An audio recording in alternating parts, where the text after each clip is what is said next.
YouTube చూస్తున్న ప్రేక్షకులందరికీ నూతన సంవత్సర శుభాకాంక్షలు. ఈ నూతన సంవత్సరంలో మీరు మీ కుటుంబ సభ్యులు సుఖ సంతోషాలతో ఆయురారోగ్యాలతో తులతూగాలని ఆ దేవుణ్ణి ప్రార్థిస్తూ మహాభారతం భీష్మ పర్వము ప్రథమ శ్వాసము, ఆంధ్ర మహాభారతము భీష్మ పర్వము ప్రథమ శ్వాసము.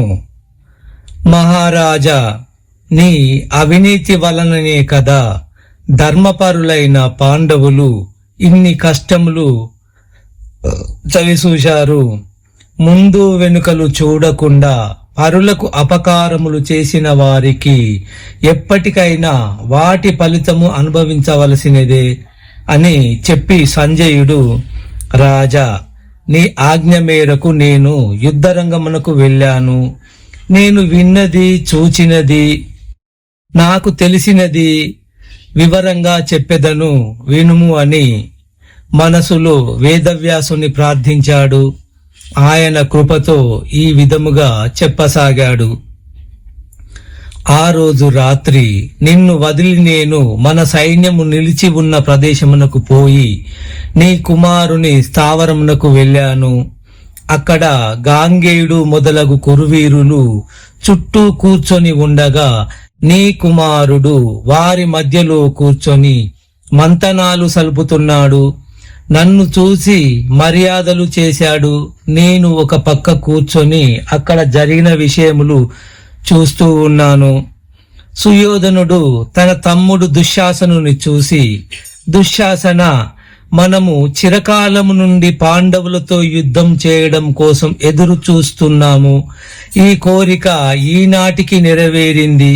మన సైన్యమునకు భీష్ముడు 6వ ప్రాణము. కాబట్టి మనము అందరము పితామహుని భీష్ముని కాపాడుకొనవలెను. ఇతను ఒక్కడే పాండవ సైన్యమును అంతమొందించగల వీరుడు. మనలను అందరూ రక్షించు. ఇతనిని మనము కంటికి రెప్పలా కాపాడుకొనవలెను. ఎందుకనగా ఇతరులెవ్వరూ ఇతనిని యుద్ధములో ఎదిరించి బతకజాలరు, ఒక్క శిఖండి తప్ప.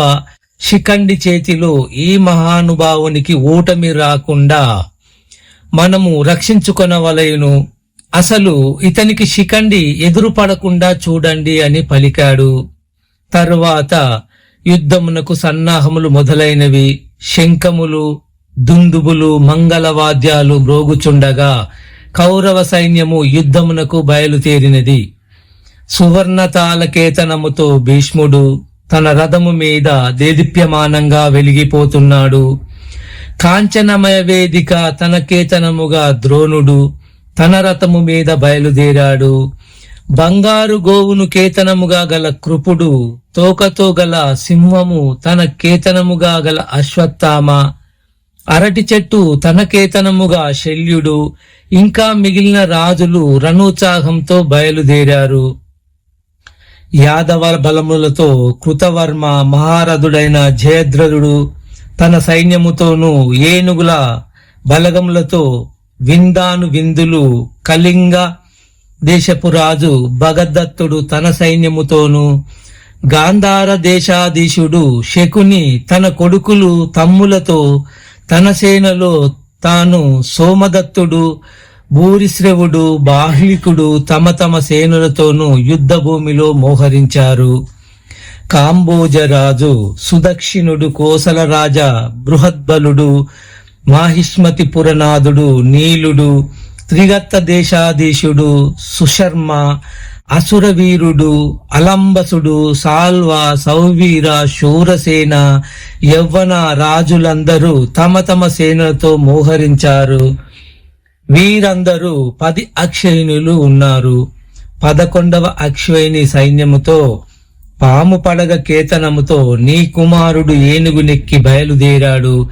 నీ కుమారునికి ఇరుపక్కల దుశ్శాసనుడు, దుర్మర్షనుడు, వివింశతి, వికర్ణుడు మొదలగు వారు తమ తమ వాహనముల మీద అనుసరించారు.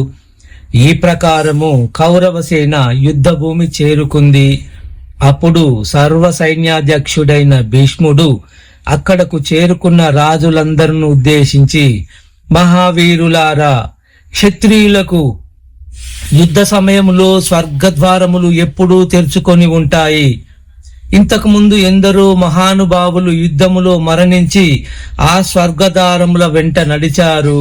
మీరు అందరూ కూడా ఆ మార్గమున నడుచుటకు సిద్ధంగా ఉండాలి. ఎందుకంటే క్షత్రియ వీరులకు ఇంటిలో ఉండి రోగముల బారిన పడి చావడం కంటే పాపము మరొకటి లేదు. కాబట్టి క్షత్రియునకు రణరంగములో పోరాటము ఒక పెన్నిది వంటిది అని పలికాడు భీష్ముడు. ఆ మాటలు విన్న క్షత్రియ వీరులు, మేము మీ వెంటే ఉంటాము, విజయము వీరస్వర్గము తేల్చుకుంటాము అని జయ జయధ్వానాలు చేశారు. తమ తమ సైన్యములతో యుద్ధమునకు సన్నద్ధమైనారు. ఆ సమయంలో భీష్ముడు సుయోధనుని చూసి, సుయోధన, నేను యుద్ధము చేయు సమయమున కర్ణుడు తన పుత్రమిత్ర అమాత్య బంధు సైతముగా యుద్ధమునకు రాకూడదు అని రూఢి చేసుకున్నాడు. ఎట్టి పరిస్థితులలోనూ కర్ణుడు యుద్ధ భూమిలో అడుగు పెట్టడు అని సుయోధనుడు పలికాడు. మరియు పితామహ, మీరు ఒక సమయోచితమైన వ్యూహరచన చేయండి అని ప్రార్థించాడు. అలాగే అని భీష్ముడు ఒక విచిత్రమైన వ్యూహరచన చేశాడు. భీష్ముడు, ద్రోణుడు పడమర ముఖంగా నిల్చున్నారు. తమకు ఒక పక్క కృపాచార్యులు అశ్వత్థామలను, మరొక పక్క కృతవర్మ శల్యులను నిలవమన్నారు. వెనుక పక్క బాహ్లిక, సోమదత్త, భూరిశ్రవణులు నిలిపారు. మధ్యలో సుయోధనుడు నిల్చున్నాడు. సంక్షప్తకులైన సుశర్మ మొదలగు వారిని అక్కడక్కడ నిలిపారు. ఈ ప్రకారము ఒక వ్యూహము పన్నాడు భీష్ముడు. పాండవులు కూడా తమ తమ సైన్యములతో యుద్ధ భూమిలో ప్రవేశించారు. అగ్రభాగాన యుధిష్ఠరుడు తన రథము మీద వెలిగిపోతున్నాడు. ధర్మజునికి అటుపక్క భీముడు తన గదాయుధంతో, ఇటుపక్క అర్జునుడు తన చేతిలో ఇంద్రధనస్సు లాంటి గాంధీవతో నిల్చున్నారు. శ్రీకృష్ణుడు అర్జునుని రససారథిగా రథం మీద కూర్చున్నారు. అర్జునుని రథం పైన కపిధ్వజము రెపరెపలాడుతూ ఉంది. అర్జునుడు గాంధీవమును ఎక్కుపెట్టి ధనుష్టంకారం చేశాడు. నకుల సహాదేవులు అతనిని అనుసరించారు. ద్రౌపది పుత్రులైన ఉప పాండవులు తమ తమ సైన్యములతో మోహరించారు. ప్రతివింధ్యుడు, శృతసోముడు, శృతకీర్తి, శతానికుడు, శృతసేనుడు, సౌభద్రుడు తమ తమ సైన్యములతో రణభూమిని ప్రవేశించారు. పాంచాల రాజు ద్రుపదుడు తన ఏనుగుల సైన్యముతో వచ్చాడు. తన కుమారులు, తన అన్నదమ్ములతో యుద్ధానికి సిద్ధమైనాడు. మత్స్యదేశాధిపతి విరాటుడు యాదవ యోధులతో సాత్యకి వీర ప్రలాపములు చేస్తూ, చేకితాసుడు వారి వెంట తన సైన్యంతో, వీరుడు శిఖండి యుద్ధభూమిలో విహరిస్తూ ఉన్నారు. మగధ దేశాధీశుడు సహదేవుడు సముద్రమును పోలిన తన సేనతో యుద్ధరంగం ప్రవేశించాడు. తన పరాక్రమము వెల్లివిరియ అధికమైన భుజబలంతో దుష్టకేతుడు తన సహోదరునితో యుద్ధ సన్నద్ధమై వచ్చాడు. రాక్షస వీరుడు భీముని కుమారుడు అయిన ఘటోత్కచుడు తన రాక్షస సైన్యంతో యుద్ధ భూమిలో ప్రవేశించాడు. అలాగే పాండ్యరాజు, కేకేయ రాజులు 5, శైభ్యుడు ఇంకా వివిధ దేశాధీశులు తమ తమ సైన్యములతో పాండవుల పక్షాన యుద్ధం చేయడానికి సన్నద్ధమైనారు. ఈ ప్రకారము పాండవుల పక్షాన 7 అశ్వైన్యుల సైన్యం యుద్ధ భూమిలో మోహరించి ఉంది. ఈ సైన్యమును సర్వసైన్యాధ్యక్షుడైన దృష్టజిమ్ముడు ముందుండి నడిపిస్తున్నాడు. ఆ ప్రకారము పాండవ సైన్యము శమంత పంచకము సమీపమునకు చేరుకున్నది. పాండవాగ్రజుడు యుధిష్ఠరుడు పాంచాల మత్స్య దేశాధీశులు చుట్టూ ఉండగా తూర్పు మొహంగా నిలబడి ఉన్నాడు. వారి ఎదురుగా భీష్మాదులున్న కౌరవ సేన నిలబడి ఉన్నది. యుధిష్ఠరుడు తన సైన్యములోని వివిధ రాజ్యాధినేతలను చూసి, వీరాది వీరులారా, మనము ఈ యుద్ధమున గెలిస్తే ఈ భూమినంతయు కైవసం చేసుకుంటాము, లేని ఎడల స్వర్గలోక సుఖములు అనుభవిస్తాము. మనము దేనికైనా సిద్ధముగా ఉండాలి అని వీరోచితంగా పలికాడు. ఆ మాటలు విని వివిధ దేశాధిపతులు జయ జయధ్వానాలు చేశారు, తమ తమ శంఖములు పూరించారు అని చెప్పాడు సంజయుడు. అది విని ధృతరాష్ట్రుడు, సంజయ, మన సైన్యములు ఎక్కువ, పాండవుల సైన్యము స్వల్పము, కాని ఏ ధైర్యంతో వారు యుద్ధానికి దిగుతున్నారు అని అడిగాడు. రాజా, అది కూడా చెబుతాను విను అని సంజయుడు చెప్పసాగాడు. ధర్మరాజు అర్జునుని చూసి, అర్జున చూడు, కౌరవ సైన్యము చాలా బలంగా ఉంది, మన సైన్యము వారి ముందు చాలా స్వల్పముగా ఉంది అని అంటున్న అన్నయ్య ధర్మజుని మొహంలోకి చూసి అర్జునుడు ఇలా అన్నాడు. అన్నయ్య, పూర్వము ఒకసారి నారదుడు భీష్మద్రోణులు వింటూ ఉండగా నాకు ఇలా చెప్పాడు. అధర్మవర్తనులకు ఎక్కువ సైన్యము ఉన్నప్పటికీ కొంచెంగా ఉన్న ధర్మత్పరులైన వారి సేనలు వారిని గెలవగలవు. అది అలా ఉన్నప్పటికీ అమానుష శక్తి గల భీముని గదావిహారము తట్టుకోవడానికి ఎవరికన్నా వీలవుతుందా? దృష్టద్యుమ్నుని, శిఖండిని మొదలగు పాంచాల భూపతులను గెలవడానికి ఎవరి తరం అవుతుంది? ఇంకా విరాటుడు మొదలగు మత్స్య భూపతుల పరాక్రమము నీకు తెలియనిది కాదు. ఇంకా మన వైపు సాత్యకి, చేకితాసుడు మొదలగు యాదవ రాజులు ఉన్నారు. ఇంకా అవక్ర పరాక్రమవంతుడు అభిమన్యుడు, మాయా విద్య విశారదుడు ఘటోత్కచుడు ఉన్నారు కదా. వీటన్నిటిని మించి నీ ధర్మనిరతి, శ్రీకృష్ణుని సంరక్షణ మనకు ఉన్నాయి. ఇంకా నీ గాంధీవం సంగతి నీకు తెలియనిది కాదు. అయినా అన్నయ్య, నీ శక్తి నీకు తెలియదు. నీవు దేవతలనే జయించగల వాడవు. నీకు కోపము వస్తే ఎవరు ఏమవుతారో వాళ్ళకే తెలియదు. కాబట్టి నీవు మన సైన్యమును గురించి కలత చెందవలదు అని అన్నాడు అర్జునుడు. అది విని ధర్మనందనుడు, అర్జున, నీ వచనములు నా మనస్సుకు ఎంతో ఆనందాన్ని కలిగించాయి. కౌరవులకు దీటుగా మనము కూడా ఒక వ్యూహము పన్నవలను, దృష్టద్యుమ్నునికి చెప్పు అని అన్నాడు. అటులనే అన్నయ్య అంటూ అర్జునుడు దృష్టద్యుమ్నుని వద్దకు పోయి ధర్మజుని మనోగతము తెలిపాడు. దృష్టద్యుమ్నుడు ఒక వ్యూహము రూపొందించాడు. అభిమన్యుని, ఉప పాండవులను, నకుల సహాదేవులను వెంట పెట్టుకొని భీమసేనుడు సేనకు అగ్రభాగంలో నిలిచాడు. చేకితాసుడు, సాత్యకి, పాంచాల మత్స్యాధిపతులు తమ తమ బలగములతో ఉత్తర దక్షిణ భాగంలో నిలిచారు. నడుమ గజారూఢుడై ధర్మరాజు నిలిచాడు. అందరికన్నా ముందు అర్జునుడు వెంట ఉండి రక్షిస్తూ ఉండగా శిఖండి భీష్ముని ఎదురుగా నిలిచాడు.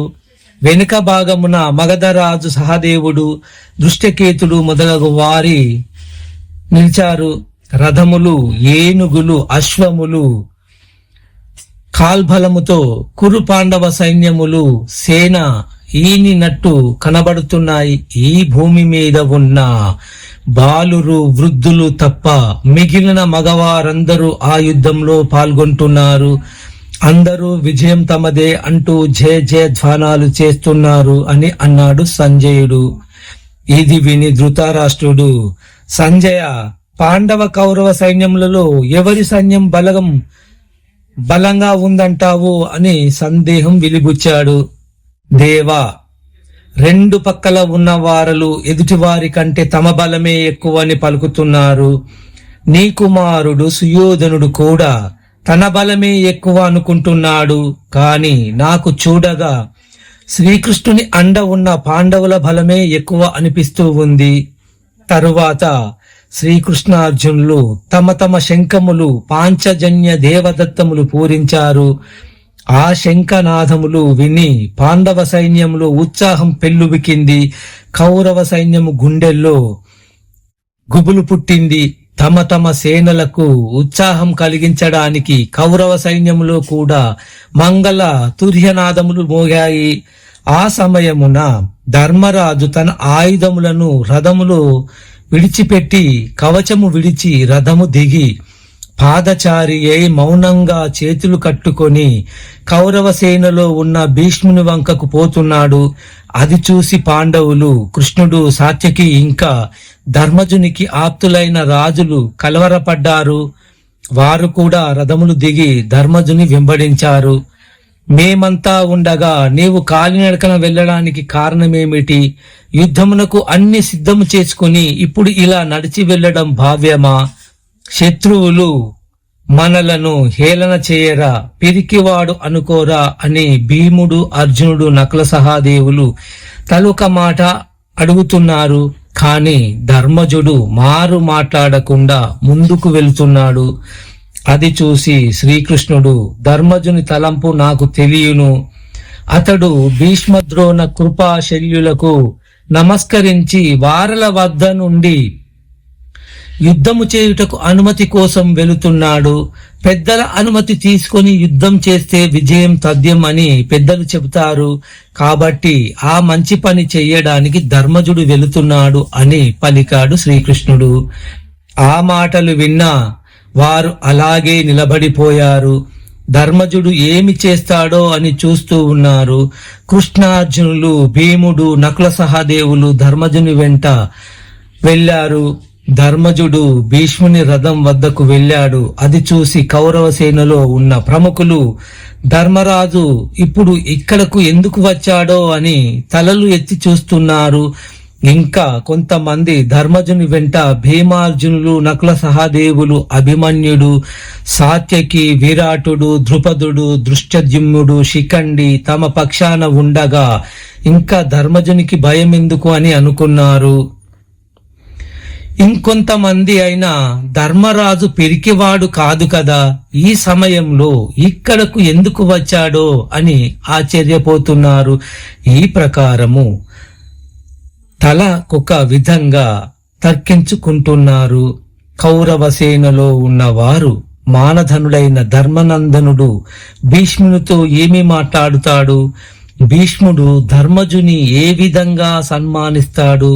కృష్ణార్జునులు ఏమంటారో, భీముడు, నకుల సహదేవులు ఏ విధంగా మాట్లాడతారో, అసలు వీళ్ళందరూ ఈ సమయంలో ఇలా రావడం ఏమిటి అని వారిలో వారే మాట్లాడుకుంటున్నారు.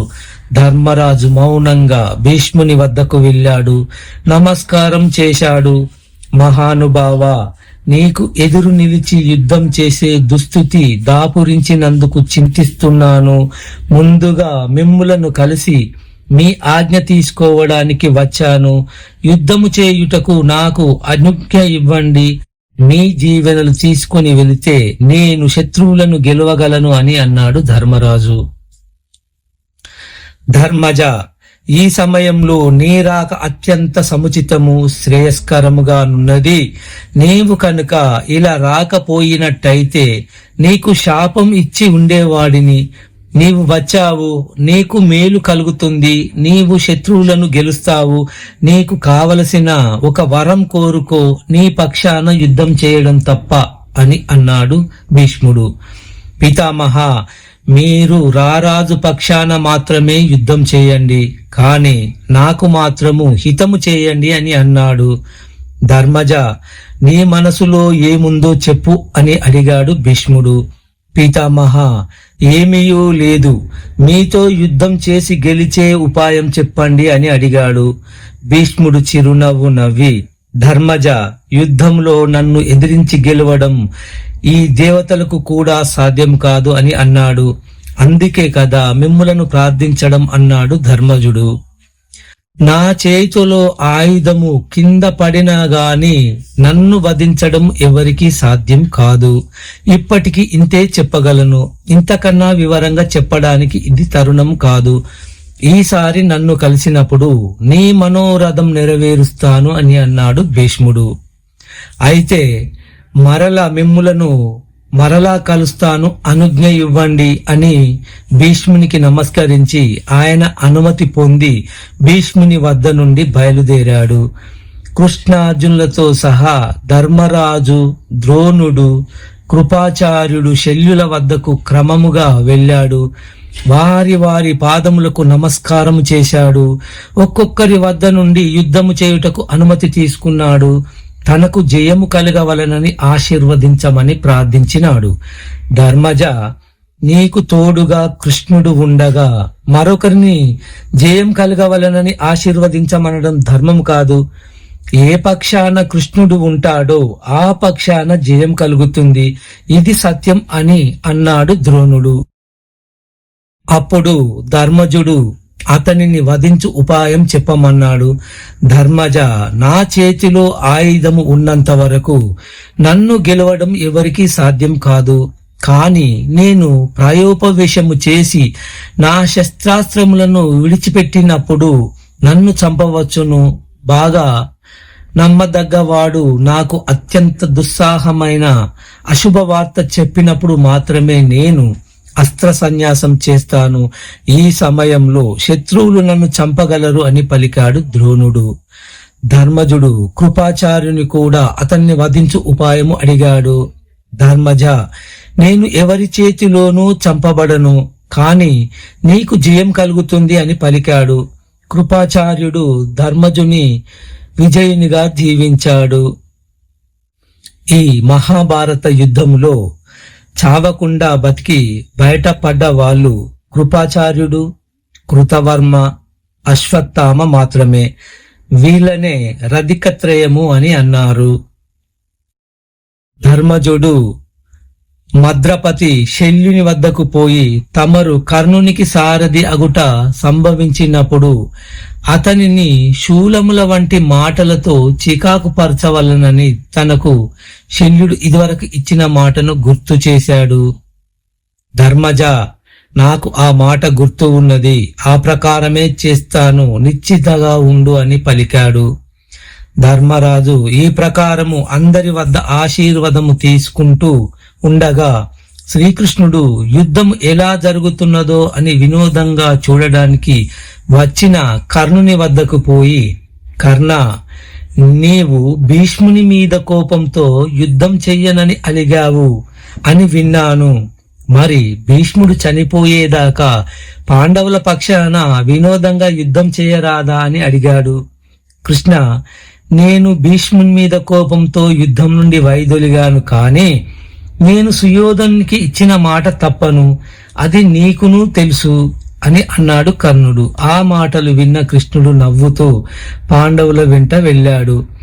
ధర్మరాజు కొంచెం దూరం పోయి కౌరవ సైన్యం ఎదురుగా నిలిచి, ఓ కౌరవ సైన్య ప్రముఖులారా, మీలో ఎవరైనా నా మీద అభిమానంతో నా పక్షాన రాదలుచుకున్నా రావచ్చును, వారిని నా తమ్ముల వలె ఆదరిస్తాను అని పలికాడు. ఆ మాటలు విని, నీ కుమారుడు యుయుత్సుడు నేను వస్తాను, నన్ను మీలో కలుపుకోండి అని పెద్దగా అరిచాడు. ధర్మరాజు సంతోషించి రమ్మన్నాడు. యుయుత్సుడు సుయోధనుని దుర్మార్గములను ఖండించుచు పాండవులను పొగుడుతూ తన సేనలతో సహా పాండవ పక్షం చేరాడు. ధర్మజుడు యుయుత్సుని తన పక్షమునకు సాధారణంగా ఆహ్వానించాడు. తరువాత ధర్మజుడు తన రథం వద్దకు వచ్చాడు. రథాన్ని అధిరోహించాడు, కవచము తొడుక్కున్నాడు, ధనుర్బాణములను ధరించాడు. అది చూసి తక్కిన యోధులు అందరూ తమ తమ రథములను అధిష్ఠించారు. దుష్టద్యుమ్నుడు పన్నిన వ్యూహం ప్రకారము నిలిచారు అని చెప్పిన సంజయుని చూచి ధృతరాష్ట్రుడు ఇలా అన్నాడు. పాఠకులకు ఒక మనవి, ఇక్కడి నుండి భగవద్గీత ప్రారంభం అవుతుంది. భగవద్గీత విషయంలో కొంతమందికి కొన్ని అపోహలు ఉన్నాయి. భగవద్గీత మహాభారతంలో అంతర్భాగమా లేక వ్యాసుడు విడిగా రాశాడా అని. మనకు 4 వేదాలు ఉన్నాయి. ఋగ్వేదము, యజుర్వేదము, సామవేదము, అథర్వణ వేదము. కొంతమంది 3 వేదములు అని కూడా అంటారు. ఈ వేదములలో చెప్పబడిన రాజుల కథలు, దేవతల కథలు, యజ్ఞయాగాది క్రతువులు, రాజనీతి విషయాలు, నీతి విషయాలు, యుద్ధ రీతులు, అనుసరించవలసిన వ్యూహములు ఇత్యాది విషయములు అన్ని మహాభారతంలో మనకు కనబడతాయి. వేదాంగములు అయిన ఉపనిషత్తులతో ఉన్న విషయములు అన్నీ క్రోడీకరించి సరళమైన భాషలో అందరికి అర్థమయ్యే రీతిలో భగవద్గీత రూపంలో 18 అధ్యాయములలో పొందపరిచారు వ్యాస భగవానుడు. అందుకే మహాభారతమును పంచమ వేదము అన్నారు. మహాభారతము 18 పర్వములైతే భగవద్గీత 18 అధ్యాయాలు. యుద్ధము కూడా 18 రోజులు జరిగింది. ఒకటికి ఒకటి అనుసంధానమై ఉన్నాయి. కాబట్టి భగవద్గీత మహాభారతంలో అంతర్భాగము అన్న విషయంలో ఏ మాత్రము సందేహము లేదు. ఇరుపక్షముల సైన్యములు మోహరించి యుద్ధము చేయడానికి కథను తొక్కుతుంటే ఇరు సైన్యముల మధ్య నిలబడి కృష్ణుడు తీరుబడిగా 700 శ్లోకాలు అర్జునికి చెప్పాడా? ఇక్కడ మనం గమనించవలసిన విషయం ఏమిటంటే, వ్యాసుడు సందర్భము వచ్చినప్పుడల్లా నీతి శాస్త్రం ఏదో ఒక పాత్ర చేత మనకు బోధించాడు. నారదుడు ధర్మరాజుకు రాజనీతి బోధించాడు. విదురుడు ధృతరాష్ట్రునకు నీతి సూత్రాలు బోధించాడు. ద్రౌపది సత్యభామకు పతివ్రతల లక్షణాలు వివరించింది. మనం చదువుకున్నాము. భగవద్గీతలో ఉపనిషత్సారము పూర్తిగా అందించాడు. కాబట్టి దానిని మనం చదివి అధ్యయనం చేసి ఆచరించవాలి. కానీ ఎక్కడా చెప్పాడు, ఎప్పుడు చెప్పాడు, ఎలా చెప్పాడు, అది సాధ్యమా, ఇది సాధ్యమా అని కుశల ప్రశ్నలతో పొద్దుపుచ్చకూడదు. కనీసం భగవద్గీతలో ఒక్క శ్లోకం అన్నా చదివి అర్థం చేసుకొని ఆచరించడానికి ప్రయత్నం చేస్తే మన జన్మలు సార్థకం అవుతాయి. కానీ ఇలా సందేహాలు లేవనెత్తుతూ ఉంటే నిత్య శంకితులుగానే మిగిలిపోతారు. ఇంకా కొంతమందికి మరొక సందేహం వచ్చింది. భగవద్గీతలో చెప్పిందే చెప్పారండి, శ్రీకృష్ణుడు ఇలా చెప్పిందే చెప్పి సుత్తి కొడతాడా, వ్యాసుడు అలా రాస్తాడా, అందుకని ఇప్పుడు మనం చదివే భగవద్గీత అంతా వ్యాసుడు రాయలేదు. కాలక్రమేణా ఎన్నో శ్లోకములు ప్రక్షిప్తములు అనగా తర్వాత ఇతరుల చేత చేర్చబడినవి అని అర్థము అయినాయి అని కొంతమంది వాదన. ఆ వాదనకు అనుకూలంగా వారు అలాంటి ప్రక్షిప్తములను తొలగించి ఒక సంక్షిప్త గీతను ప్రచురించారు కూడా. ఈ వాదోపవాదాలలో నిజం ఉన్నా లేకపోయినా ఒకటి మాత్రం నిజం, మనం సర్వజ్ఞులము కాము. మన మేధస్సు పరిమితం అయినది. ఒకసారి చెబితే అర్థం కాదు, పదే పదే చెప్పాలి. చెప్పవలసిన విషయం అతి క్లిష్టమైనది కాబట్టి ఒక విషయం పలుమారు చెప్పినందువలన తప్పు లేదు కదా. భగవద్గీత మొదటి అధ్యాయంలో భగవద్గీత ఏ సందర్భంలో ఎవరికి ఎందుకు చెప్పవలసి వచ్చింది అన్న విషయం వివరించారు. రెండవ అధ్యాయంలో తర్వాత చెప్పబో విషయములు అన్నీ ఒక విషయ సూచికలో మాదిరి వివరించారు. మూడవ అధ్యాయం నుండి కర్మయోగంతో మొదలెట్టి ఉపనిషత్తులతో ఉన్న విషయములు అన్ని వివరంగా చెప్పారు. మధ్యలో మనకు పూర్తిగా అర్థం అయ్యే విధంగా విజువల్స్ కూడా చూపించారు. విశ్వరూప సందర్శనం తర్వాత ఈ విద్య ఎంత గుహ్యమైనదో వివరించారు. అర్జునుడు లేవనెత్తిన సందేహములు అన్ని ఓపికగా తీర్చారు. ఆఖరు అధ్యాయంలో అప్పటిదాకా చెప్పిన విషయములు అన్ని ఒక్కసారి సింహావలోకనం చేశారు. ఆఖరున ఫలశ్రుతిగా శ్రీకృష్ణుడు అర్జునుడు ఎక్కడ ఉంటారో అక్కడ సర్వసంపదలు, సకల ఐశ్వర్యములు, సుస్థిరమైన నీతి సమృద్ధిగా ఉంటాయి అని ముగించారు. కాబట్టి ఇలాంటి సందేహములు సరికావు. ఇంకా కొంతమంది దేహదారులకు మరొక విచిత్రమైన సందేహం కలుగుతూ ఉంది. భగవద్గీత ఒక మత గ్రంథం అని, అది హిందువులకు మాత్రమే పరిమితం అయినది అని. భగవద్గీత చెప్పబడిన కాలం ద్వాపరయుగం. అప్పుడు మతాలు లేవు. ఆ రోజుల్లో రాజ్యం కోసం కొట్లాడుకున్నారే కానీ మతం కోసం కొట్లాడుకోలేదు. భగవద్గీతలో హిందూ మతం అనే పదం కూడా మనకు వినపడదు. కాబట్టి ఇది ఒక సంకుచితమైన అభిప్రాయం. భగవద్గీత ఒక యూనివర్సులో కోడ్ ఆఫ్ కండక్ట్. ఈ ప్రపంచంలో అందరూ అనుసరించతగ్గది. ఈ లోకంలో ప్రతి మనిషి మాతృగర్భం నుండి భూగర్భం దాకా చేసే సుదీర్ఘమైన ప్రయాణంలో అనుదినము ఎలా ప్రవర్తించాలో వివరించి చెప్పిన గ్రంథం భగవద్గీత. నేటి విద్యార్థులలో, యువకులలో, యువతులలో తలెత్తుతున్న నిరాశావాదాన్ని పారద్రోలి వారిని కార్యోన్ముఖులను చేసే చక్కని ఔషధము భగవద్గీత. ఈ గీతలు ప్రతి శ్లోకము ఆనిముత్యమే, ప్రతి పదము అనుసరణీయమే. భగవద్గీతలోని ఏ ఒక్క శ్లోకమును చదివి అర్థం చేసుకొని త్రికరణ శుద్ధిగా ఆచరిస్తే వారి జీవితం శోభాయమానం అవుతుంది అనడంలో అతిశయోక్తి లేదు. తిక్కన గారు భగవద్గీతను క్లుప్తంగా వివరించారు. అది ఇక్కడి నుండి మొదలవుతుంది. మిగతాది రేపటి కార్యక్రమంలో తెలుసుకుందాం. జై హింద్.